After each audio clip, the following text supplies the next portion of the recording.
So, volcanoes. In the simplest way, how do we associate volcanoes affecting our planet? Generally, a person would think that volcanoes are destructive, with their town covering lavas and the body casting pyroclastic flows. You know, the sort of things you see on the movie. But what about the gases? Yeah, totally. Others would say that volcanic eruptions spew gases such as water vapor, sulfur dioxide, and the infamous CO2 into our atmosphere, leading to an increase of global warming. Maybe a few thousand million trillion billion quadrillion years ago, it was totally the case. But that's not exactly the case. Believe this, volcanic eruptions that specifically release large amounts of sulfur dioxide are known to cool Earth, and the destructiveness of the eruption has very little to do with it. In 1982, the eruption of El Chichon in Mexico had a much greater effect on climate change than the larger 1980s eruption of Mount St. Helens, due to its significantly larger output of sulfur-rich gas.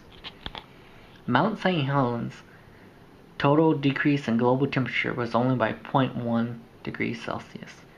El Chichon had actually decreased the global temperature by 0.5 degrees Celsius. Now, how does this happen? Sulfur dioxide is released into the stratosphere and combined with water vapor to form sulfuric acid, which can be readily used for acidic sulfate aerosols.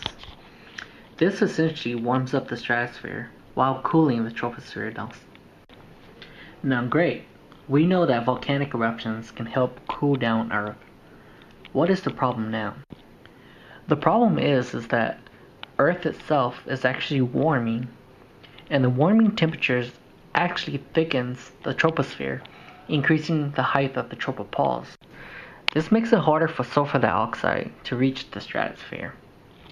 Gases within the troposphere turns into aerosols and clouds. Volcanic aerosols within the troposphere only influence the local temperatures for a couple days, while aerosols that reach the stratosphere can last for up to a year and provide significant cooling, which can influence the global temperature.